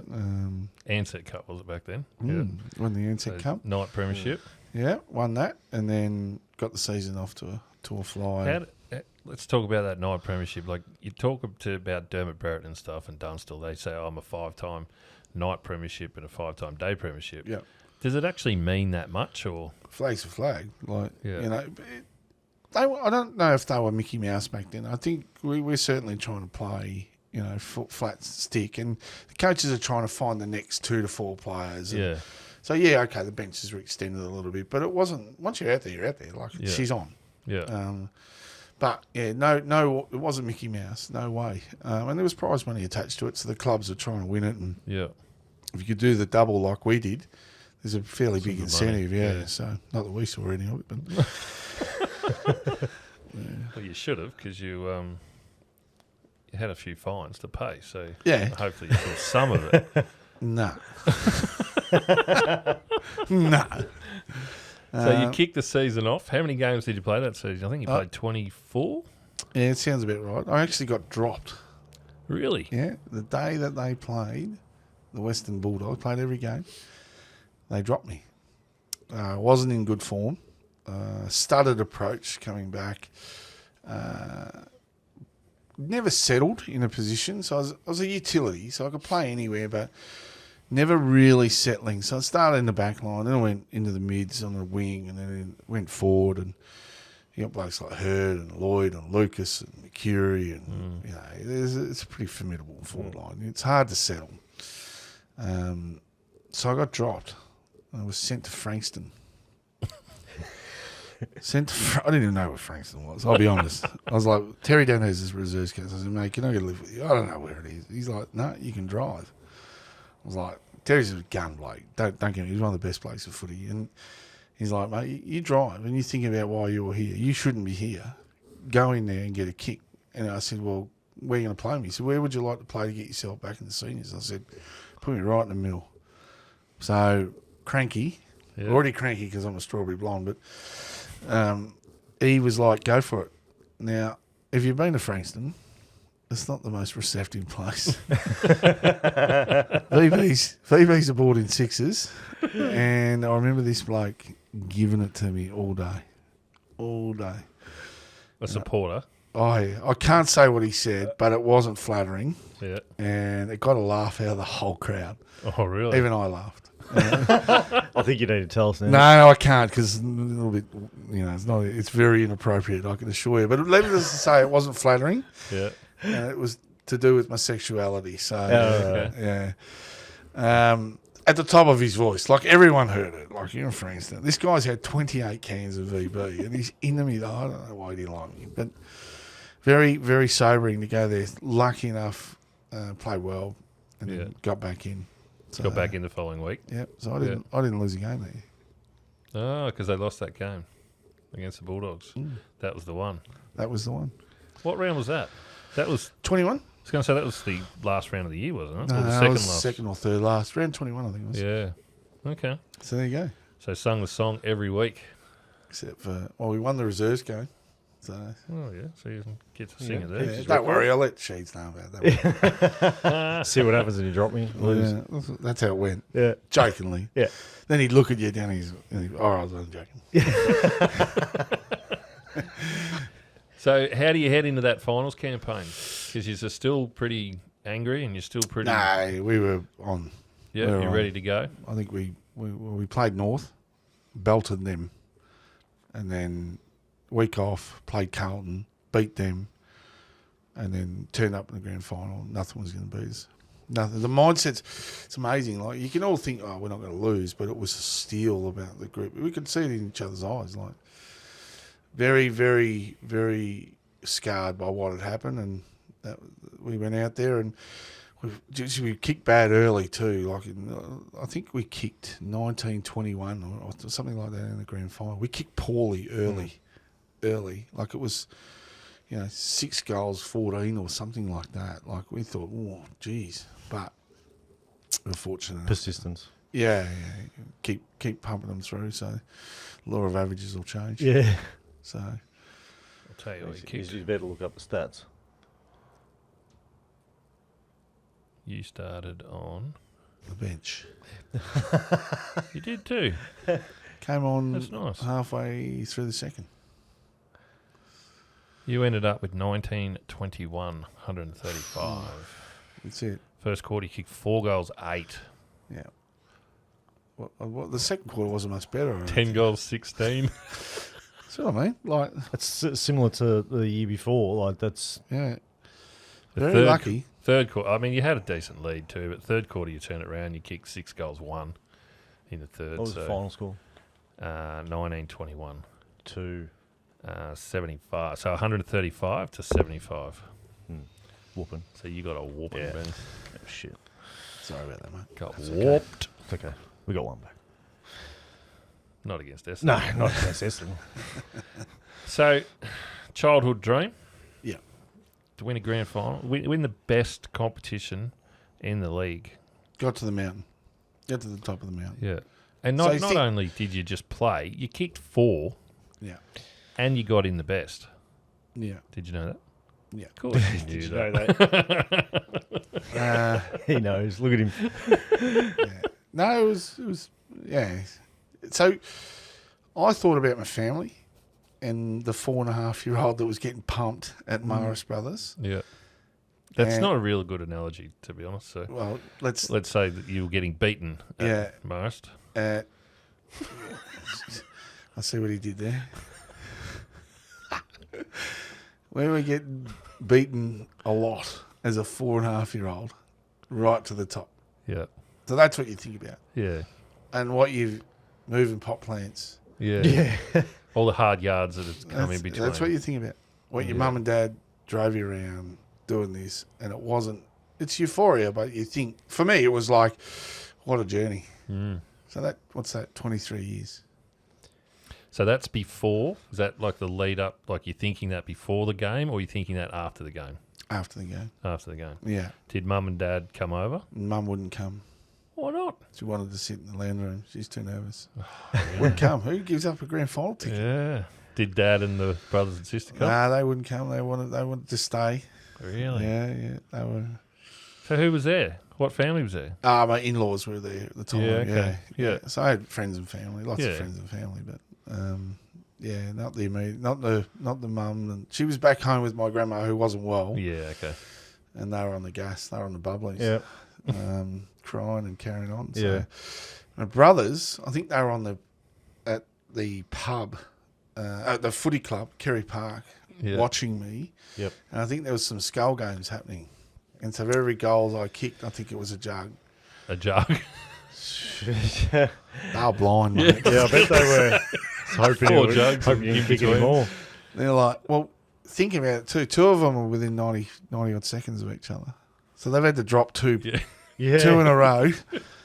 And they're gulping a fair. Yeah. Not as drunk as I was that night, but they were pretty good goals too. No, Couple the of boys sneaky reckon there's a ones. couple of junkies. Yeah, there's a couple you had Well, ran into an open goal, but a little I'd bit of an angle and stuff. A So miracle happened that day. yeah, Darren Burek handballed in the forward line really. to me. If you see my face, it's like, what just happened? Nearly dropped it. Yeah. Look it up. I did actually watch those 4 goals today. It's funny when we've talked to other guys that have played premierships that are younger, they always say that they didn't probably take enough in. Yeah. Because they're so fresh to everything. And Yeah. it's just like, straight in the AFL first, second year or something like that. It's a premiership. But for you being a little bit older, you'd obviously had a long road there, which was good. You did get that opportunity to really let it sink in and take it in. That's the realism of or the realisation of when you from interstate, from a relatively small town, it's a satellite city, I get it, but it's a long journey, and then you get to the top of the mountain. And that's like, euphoria. But you, for me, as I said, it was like, how did I get here? Why did I get here? And now I'm here, and what a feeling. And then I was drunk for the next month. How's our footy trip? And we had the keys to the city for a week and a half. Anywhere we wanted. Yep. I think CUB gave us, I don't know if you've seen the rooms. They got a function room with 40 odd beers that they make. And it's like they're all on tap. They gave us that room for 4 hours. Really? Homer Simpson, how he's under the... Yeah. Blind. So a week and a half there. The club told us to pull up because we were partying pretty hard. We got some guys that can go. Yeah. Solomons and Johnsons and Wallace and Barnes. And we got some guys that can party. And we were told not to have a drink of the best and fairest. So that's the night before we go to Ibiza for our footy trip. Think about that. And you're not allowed to drink? Well, you weren't meant to drink. we weren't meant to, but we did. Peter Jackson was the CEO at the time. He's like, boys, pull up. Like, this is a formal, there's 1,000 people here. Please don't. And we're like, define please. So we get to that, we do that, we get on the plane the next morning and we go from Melbourne to Brisbane, Brisbane to Rome, Rome to Madrid, Madrid to Ibiza. 32 hours. I reckon I got drunk 4 times. We were playing soccer in the Madrid airport. It's a true story. Yeah. So we go to Madrid for Ibiza for a week, and then I'd already pre-planned to meet up with my brother and a few of the boys from Kerry Park and Marist, the old boys in Munich for the Oktoberfest. So you were drunk for, did you say a month? A month. So every day. My wife at the time I got back, she said, geez, you've aged. I said, have you seen what I've done? Yeah. It was just And then, away you go. So 2000 rolls around pretty quickly pre-season. So we had a good month, but then we trained reasonably hard again. So What's it like? Just go back to the day. What's it like when your name gets read out? yeah, it's sobering. Yeah. Like it's In front of, I'll tell you how many people. I think there was 92,000. yeah, right. 96,249 people. Pretty much capacity back then. Close to That was the old. Yeah. Yeah, that was still the old when they hadn't done the reno. So they still had those old wooden seats up the top, Yeah. open air. Yeah. 20,000 of those would have left because they were probably Melbourne supporters, but you still would have had. You've been generous with 20. Yeah, true. Sorry, mate. Gold. It still would have been 75,000 people Yeah. watching you get your name read out, Yeah. and plus all the people on TV and all that sort of stuff. Yeah, it was terrific. And then the lap of honour, and then she's on. And she just, it's pretty hard to control us lunatics. Like, can you imagine that team there? Like, when they went up to the hub, you got no idea. They're a bunch of lunatics that I played with. Yeah. If they went up to the hub for 4 months, I can tell you right now, football's not going to be the winner. Yeah. It came to me then. I'm just thinking, mate, that we were lunatics. Like, the stuff that we got away with is just insane. All in good fun. Wish but it was still the same. fruit now. fights at the Vic Markets in suits. And we're supposed to be doing a family day in a few hours. This is a Sunday morning. And we're in the Vic Markets throwing cucumbers at each other and going across the road to the early openers and trying to get a cab to stop with carrots in our pockets. And we've got to be at a family day at 11 o'clock. good. It is just... no cab will pick us up, so we're throwing carrots at cabs and wonder why they wouldn't pick us up. But it was good value. So it's sort of love it. clear that the best part of winning a AFL Premiership is the month after it. Clearly. Yeah. Clearly. And the reunions. Yeah. There's always good ones. So it's been... What's that? You should have had 2 reunions now. Yeah, we have. We were waylaid with COVID, so I think we went last year to the Collingwood game. Oh, yeah. Got I've heard. poleaxed. They gave us the MCC committee room. Can you imagine that? Yep. And we're supposed to be behaving, and we're like older and more mature and all that. Nah. Everyone still drinks the same? Still the same? Oh, Still the same 5 or 6? maybe Great Northern instead of Carlton. Yeah, okay. The middies instead of the Well, full the strength. Johnsons, they go pretty well still, and Yeah. Solly and Rammer. And Rammer's a pest. He's a proper pest, that bloke. Was Barnsey there? No, I don't think he was there. I think he was away. So Yeah, there was. okay. I think it was 15 or 16 of us there, and then they sort of owed us that because of the 20-year reunion to 2020, and then COVID hit. So we made up for it. I'd hate to know what the bill was. It was extraordinary. That's great. Doesn't matter because you were just those. Yeah. They were No furniture was. 2,500 all No fines. furniture was broken, but it was. That's okay. Our livers were broken. Your livers. That's just like Simon said. That's payback for all the fines. Yeah, all the fines you There you got go. done. That's So Well, the wine. Can you imagine? Like, we're not big wine drinkers. That's like putting a gold tooth in a rat. Like, Yeah. that good wine in ours. Like, some of the boys like to think they're good wine connoisseurs, but give me a smell. I don't care, mate. If you put fruity Lexi in front of me and a good cab, whatever, Merlot or whatever, I wouldn't know this. How would I know? I'm a beer drinker. I wouldn't know the difference either. To be Use honest. it for cooking. Yeah, that's right. It tastes better when you cook it for an hour too. 2001, another good year. Pretty good season. Personally, probably my best year. Yeah. Yeah, more consistent, settled in a position. So what pos are you playing now? Half forward. Half forward. Yeah, it's a high half forward. Yeah, So you've got Scotty Lucas at Lord. centre forward. Yeah. And Scotty's 6'4", 6'5", so he's a bit taller than me. Got a good couple of inches on me and better player than me. And you got Lordy who's coming off tons. Mm-hmm. We got McCurry to the left, and then we had Dean Rioli. Dean Rioli's probably if I put my all-timers up, he'd be equal with Darren Jones. He's the most skillful bloke I've seen play footy. You're not the first to say He's a that. freak. He embarrassed you, mate. Yeah. He embarrassed us at training. Like, he was Yeah.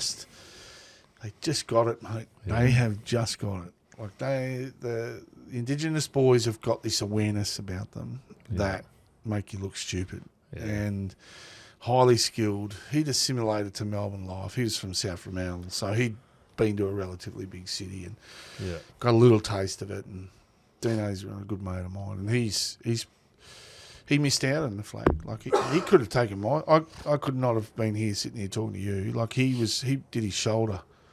Oh, really? And he was playing. So one of us had to miss out. Like there was 4 on the bench. Yeah. One of us would have missed out, I can assure you. So. Well, he would have played because he, as you said, he was a superstar. So he's a freak. Yeah. Only played 100 games, but 100 games packed full of being a freak. Yeah. For 100 games, you don't forget his name. No, that's right. Yeah. So, Dad only played 100. 100 games. See, I would have said he played 400, but because that's how well known he is. So. Yeah. No, he, like you said, if he did a pop quiz with a lot of us, he's the one. Like he'd make his. I wish I had some of it. Like he's probably the Mark War of footy. He had that much time in his hands. Long he's the same. You know, all the Indigenous boys have got time. Yeah, they're good. They really got time. Us are trying to kick a throw on the boot. Well, he's got the surname too, so that helps. The surname's pretty good. If you put a Rioli in your team, you're a good chance to win a flag. Is that the same? Yeah. So. That's right. So, and there's a few of them rolling around. So, good lineage, isn't it? Yeah, great footballs. Yeah. So, 2001. Let's just go straight to you made the grand final again. Yep. Team to beat for the year. Too many injuries. Don't take injured players in the grand finals. Again, the outside looking in, from me, my point of view, I would look at that and said Hurdy was 50%, 40% at best.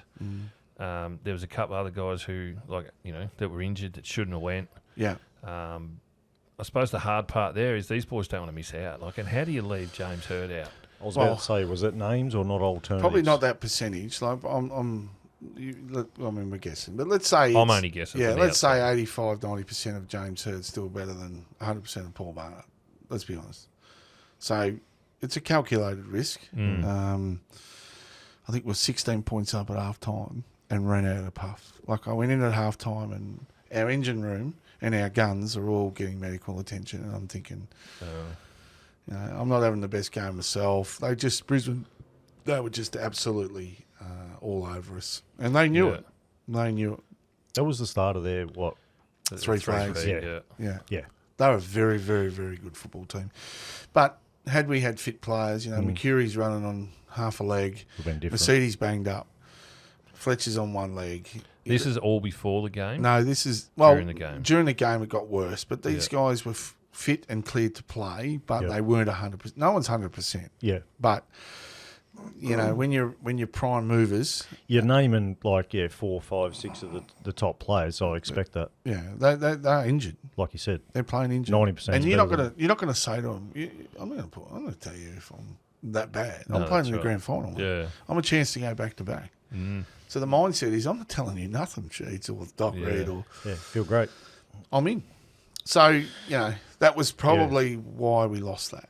We were the hunted for 3 years. Remember, we should have. Probably that's 99's the one we missed out on, and this one was probably the culmination of 3 years of effort, hard work, steel, and we were banged up. Takes a lot of luck too to win a grand final. Takes a lot of luck. An extraordinary amount of luck. Like, think of all the teams over the years that have got to a prelim. They've been really good in the home and exceptional in the home and away. Yeah. They win their first or second final. They get to a prelim. They're banged up. And they run into a team that's fresh, and they end up getting through. And you think you're not the best team that made it, but they are the best team in the last fortnight. That's right, yeah. and that's all you have to be. Yeah. So it's an extraordinary way. You need an extraordinary amount of luck to get that. Yeah. Into a prelim, and then into a final. Yeah. Because you went in at half time 14 points up, and then they sort of they kicked 6 goals to your 1 in the third. So it sort of shows what you're saying is you ran out of legs, and sort of shows that really. So and that was a changing in the guard from then on. Yeah. So the following year it was sort of, I was a little bit banged up myself, and then couldn't get a run. Played a few games. Okay, I think we played Richmond in the final, and got we were just participating in the end. The team was changing, the demographic was changing. Younger guys were coming in. we'd lost that awe about us, when teams played us, that we'd created, through hard work and dedication, and we lost that aura. But when the peak's finished. Yeah, you do. And then, say 2002 was sort of it was a good year, but it was sort of a nothing year. Go through the motions. Yeah. Oh, not going through the motions. You still think you're a chance, but in the end, you just go, yeah. And then 2003, I couldn't get a run. I think I got suspended and injured, and I said, that's it. After 10 years and banged up body, and my mind was done. I was out. I was like, that's enough. Give my go. Like, Sheeds wanted me to play one more year. I said, realistically, how many games are you going to play? He's like 6 to 12. I'm like, well, give them to the kids. I don't care. Okay. I'm out.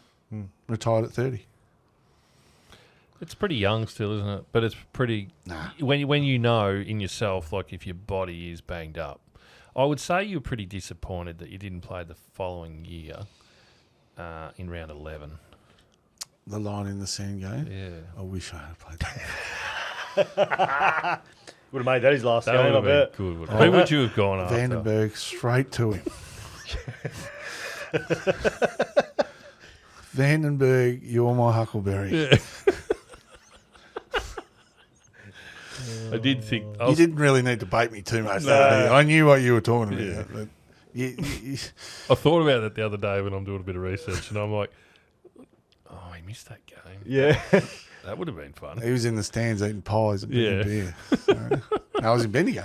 Oh, yeah? Yeah, that was when I did 2 years in Bendigo as the general manager of the VFL team based in Bendigo.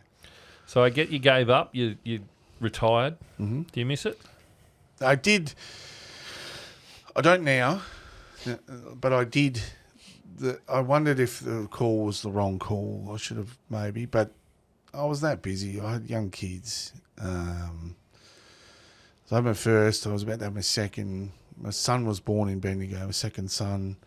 So I was busy with work. I had to forge a career, so it was a little bit empty. But I was done mentally when I finished. I was cooked. Like, I just said, nah, I'm out, and I need a new challenge. And I can understand, you talk about a little bit of mental health issues when players leave, when the music stops and the lights are turned off. Yep. You go back to normal society, and sometimes you get a little bit, what about me? Hang on, I've been up here, and then all of a sudden I'm the rank and file, and you assimilate back to, and some don't. And I get that, because at times you're like, geez, I could have maybe one more year or 2 more years, or, maybe played a couple of seasons to get to 200 or whatever. But, how long's a piece of string? Yeah. You do miss it. But then as you get on in your life, like for me, it's been, I've never really had a couple of years where I've just said, oh, what am I going to do? I've always been busy, always been working and coaching and with kids, and, you get on with life. But I do get how the grey clouds form when some of the guys don't know what to do.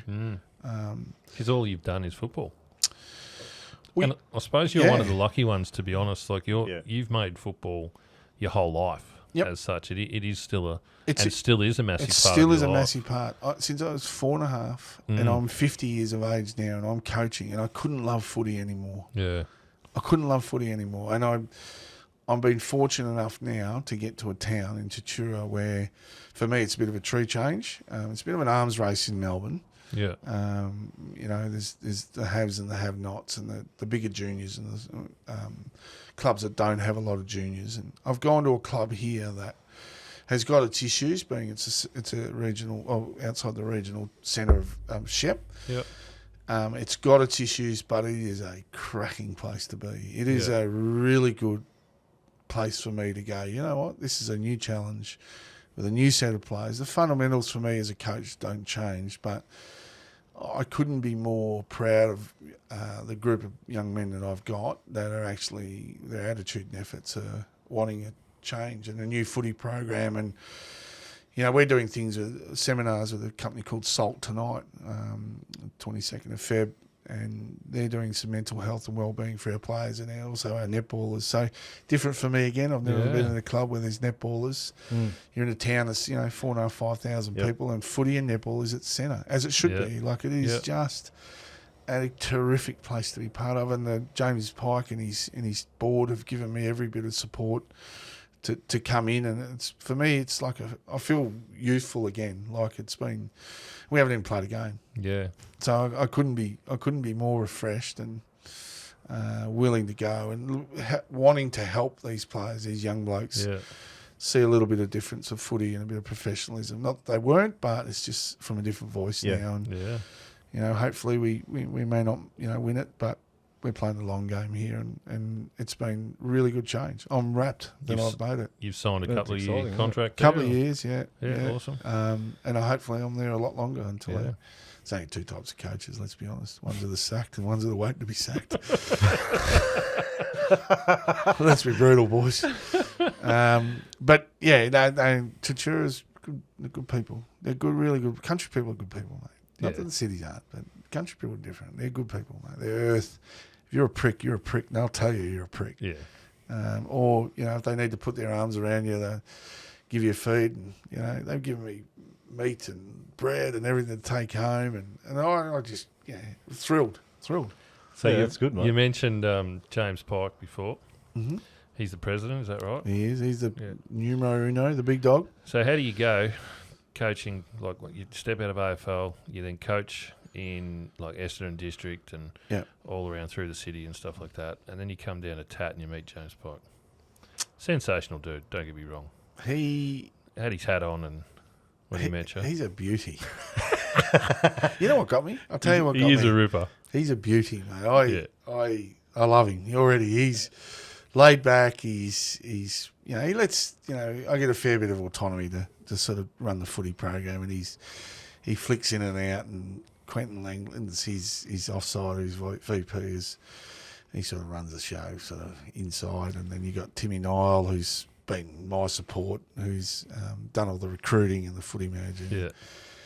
Jimmy Maher and all these guys that are in and around, and the local characters. But Jimmy Pike, they got me to the middle pub. I did the interview for 2 hours. Whacked out the computer, and he's looking at me going, "Who's this fucking computer?" You can just see it on. He never said it. You can just see it on his face. Going, "Who's this wanker?" and I had a chat for 2 hours, and he goes, "Right, let's go to the pub." I thought, well, I've got to get... No, let's go to the pub. You want to go to the pub? I said, well, let's go.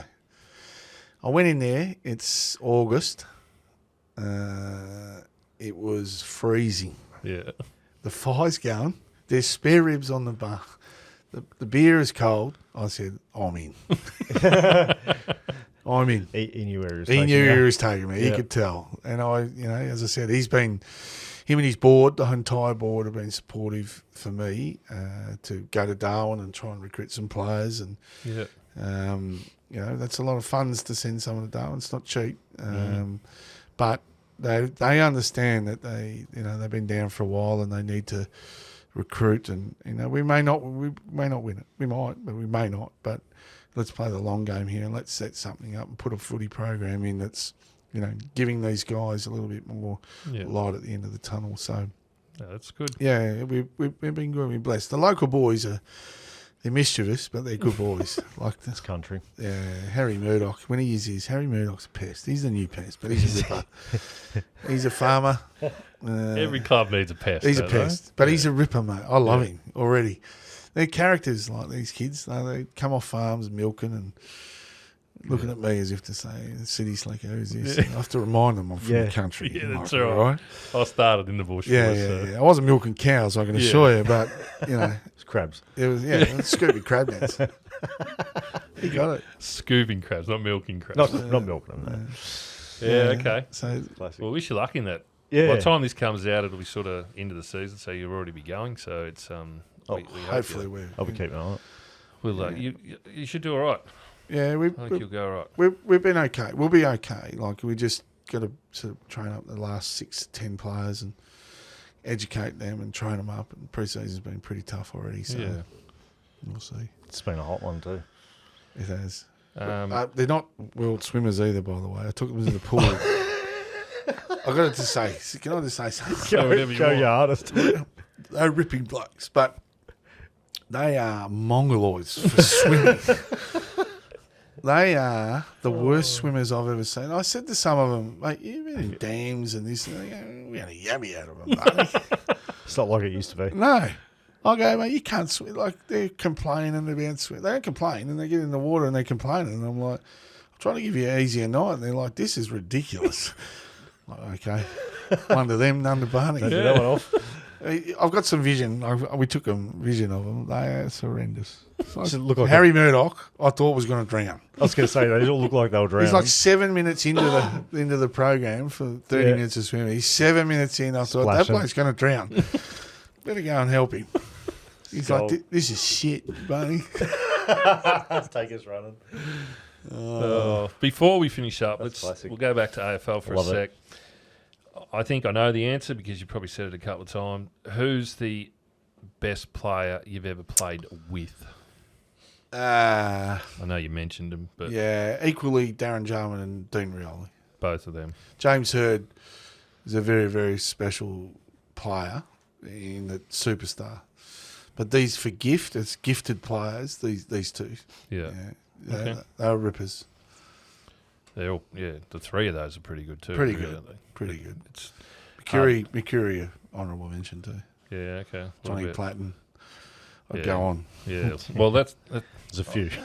I find it hard to believe that you can actually narrow it down to two. To some of the talent you played with. Just purely on instinct and skill. Like you could probably throw Hurdy in there. Those three. What about Crawford? Different type of player. Good player. Hard runner. His work rate was super. Super. That's how he used to blow the doors off players that were playing on him. He just elite fitness, running. His skills were good. Run up down the ground, break lines. But I put Hurdy in front of him. Yeah. Okay. Who's the best player you ever played against? Well, I played on Tony Lockett in a practice match. Really? Yeah.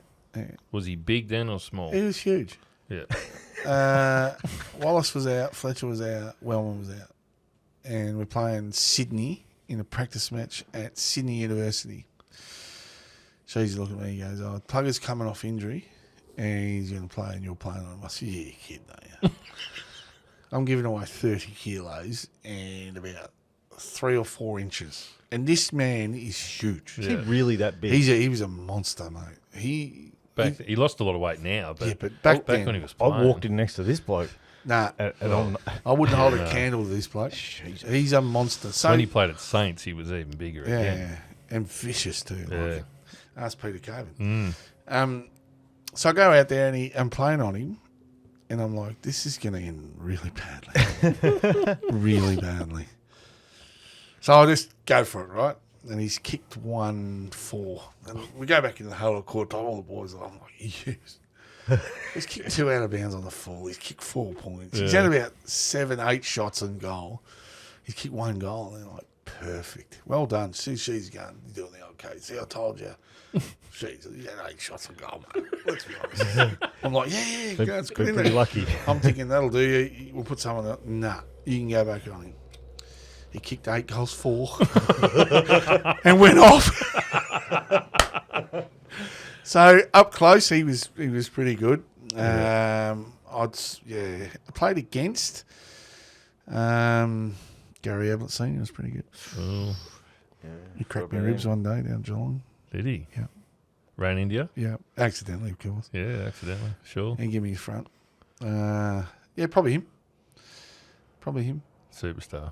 Oh, he's just a freak. Yeah. Just a freak. I mean, his son has more, achievements in premierships and, those sorts of things. And we play footy for premierships. Yeah. But this bloke was he was next level. He was strong and he was vicious and he was deadly and he was just a very, very good footballer. Like just elite.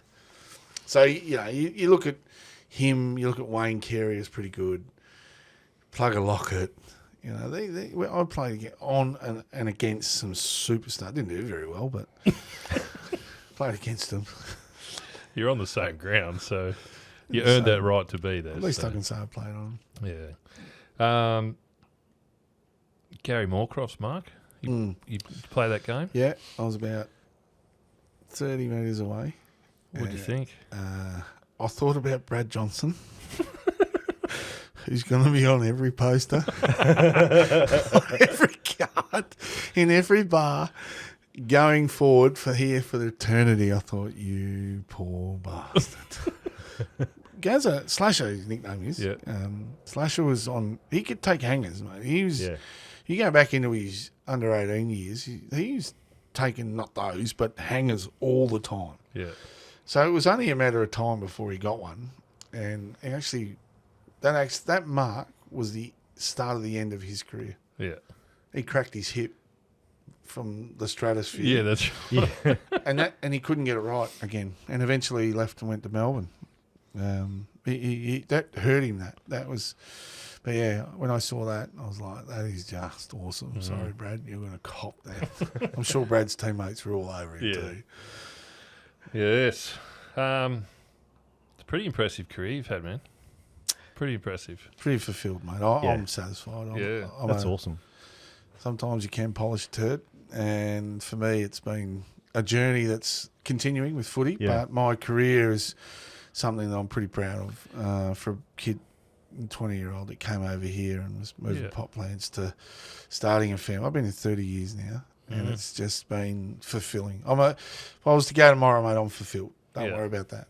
I'm fulfilled. That's good to hear, right? Yeah, I'm a proud Australian, and I'm one that's can sit back and probably in a different phase now. I'm 50, turned 50 last week, and for me it's a different phase now, but one that I'm truly fulfilled and I'm very satisfied. I've left nothing on the table, so it's been good and good to talk to you two boys. Yeah, that's excellent. It goes to show it doesn't matter if you're the most skillful footballer around. Like you say, Dean Rioli only played 100 games, an absolute champion. You've played 151. You still got to get there. You've still got to do it, whether you're the most skillful or, you've got to work hard. You've got to do everything right. So, and I suppose that's the biggest message we try and portray at Two Blokes from Down Under is if you work hard, doesn't matter where you come from. The tiny little town out the back of nowhere, if you work hard and do everything right, you can make it. So you can make it, or even if you don't make it, but you're happy in your skin, and the bloke that you get up with, you're looking in the mirror. We're a little bit more open, as you know, and it's good that you guys are sending that. As I said, we're doing seminars tonight with our squads, with the netballers, and just be comfortable, mate. Be honest with yourself. Be comfortable, and if you're not doing well, you need to talk to someone. Yeah. And if you're fulfilled and you're happy and you played 300 games at Merrigum and you're happy with that, mate, kudos. Yeah, that's right. It 100%. doesn't matter if it's AFL or the Olympics or whatever. You may be fulfilled. I know hundreds of players that I've either played with and played against that are happy to be in the hometown with 200 games, their family, good businesses. Yep. They are happy, mate. And you know what? There's nothing wrong with that. No, that's right. And the recipe hasn't changed for 1,000 years, has it? No, be comfortable in your skin, work hard, do your best, communicate, be honest, and you know what? Your luck will change. So. Yeah, that's it. Super. Well, I'm proud that you've had a good career. I'm excited for the next 12 months. Yeah. 2 years. I'll be watching Tat. I'll bring you Tat hats, boys. I've got a really good customer who is a Tat supporter through and through, so I do actually sponsor. We'll give him a yell out. I don't know if I want to. So I do sponsor the footy club. That's too good. I do sponsor it with your auction, your auction thank service you very thing. much. So we do put something in over there. I So appreciate it. I do follow it a little bit, but I'll follow it a little bit more closely now. So unbelievable career, Paul. That's fantastic. Cool, you should be proud because we're pretty happy with that career, mate. So it's pretty good. So thanks, boys. Before we leave, we always ask 3 questions. Yep. And I know you listened to one of our podcasts the other day, so I did. you should be prepared for these 3 questions. So first question. I wasn't good at homework, by the way. You'll be the only person who prepared. What was your first car? XB Yellow Falcon that was horrendous. I used to the banana. 4-door, 2-door? 4-door. Changed 2 motors in it. It would have been a ripper car. I did everything in it. Yeah. Good one to get around in. This is too good. Family show too. Right. So. I'm talking about burnouts and pizzas. What are you blokes doing? That's what I was thinking. So, Yeah. and you had a name for it? The banana. Banana. Yeah. Yeah. All right. Favourite food? Steak. I'm in the right country too now. Tatura steak Yeah, is sensational. Pretty good. Pretty good. Steak with what? Veg, chips, Steak salad, steak veg, steak anything. whatever. It's got Steak on its own, I don't care. Steak for dinner, steak for dessert. I don't eat dessert. It's just steak. They do dessert steaks now. Do they? Yeah, you just get the steak again. I'm in. Do you have a sauce on it? Mushy. Oh, good boy. Yeah, mushy. Don't leave it naked, mate. Yeah. Don't leave it naked. How do you eat it? Just as fast as I can. I meant like well done, medium, rare. I didn't mean what speed you eat it. Best answer we've had so far. All right, last one. 3 people you can invite for dinner, dead or alive, any era. Who would those 3 people be? Having been to Las Vegas for my 50th, Elvis. Elvis. He would have been good. Like he's everywhere in Las Vegas. It might happen, yeah. He's still alive. Nearly isn't he? went Frank Sinatra, but Elvis, he was the man. Still selling memorabilia over there. Yeah. And they're still perpetuating the myth that he's still Yeah. alive. You'd be too old now. Being a golfer, I would have said Greg Norman. You would have said, or you will say? No. I will say. Yeah, Yep. so Elvis, Greg sharp. Norman, and Donald Trump. Ooh, the Trump man. That would be a pretty cool conversation. Can you imagine sitting down with that dude Yeah. and saying, if you could get a word in, Yeah. Shit. and go, mate, tell us in 30 seconds what you've done in the last week, and it wouldn't be enough time. He meeting with North Korea to this place. He's a moron, but hey, Be interesting. It'd be good fun. how good would it be? Yeah, it'd be Imagine awesome. him trying to tell Greg Norman How to play golf. how to conduct a live tournament. Greg's pretty brutal. Yeah. So probably those classic. 3. Yeah, that's a good 3. No one's ever Well, had them. can I mention, honourable mention, Charlie's Theron. My wife knows it. That's the hall pass. Oh, that's the hall pass. Oh. Charlie's Theron. Oh. Yeah, That's a okay. new question we can start asking. Oh, who's your hall pass? Yeah. Oh, maybe a lot of people have My discussed wife knows with that it- too. maybe This is obviously a he's the only conversation. person who's actually had that He's conversation. had the with his conversation. wife. Well, she told me Matt Damon for her, so I don't know. Oh, yeah, okay. We should make them ring their other half while they're here and Yeah. ask. Who's your hall pass? Barney. Yeah. Started something new here. Oh, He told me fantastic. someone new, so he should be saying, that's new. Classic. I like it. Cool. All right. Thanks, Good Paul. stuff. Much appreciated. Very Thank appreciated. you very much, mate. We appreciate your time. Thanks, You've been boys. very generous with it, so thank you very much. No worries. We look forward to hearing it when it comes out. Before we go, Season 3 of Two Blokes from Down Under, the footy season's brought to us by Shepparton Volkswagen, the Golden Valley's #1 choice for new Volkswagen vehicles, plus the highest quality used car service and parts. Get in and see Ewan and his team at Shepparton Volkswagen, 325 to 329 Midland Highway, Shepparton. And this episode was brought to us by Madison Wright Engineering. Madison Wright Engineering is the multidisciplinary engineering company who provide turnkey engineering solutions for your petrochemical, dairy, food processing, chemical, pharmaceutical and mining projects. You can find Madison Wright Engineering at #1 Telford Drive, Shepparton. There you go, gang. Another episode of the footy season. Can't wait for the next one. So see us then. Gotta show him I can still rap though. Now I'm in the game, I was on the bench. First I was renting, now I'm collecting rent. Run it up. First it with the Beamer, now I want the Benz. Spending all the bag like here I go again.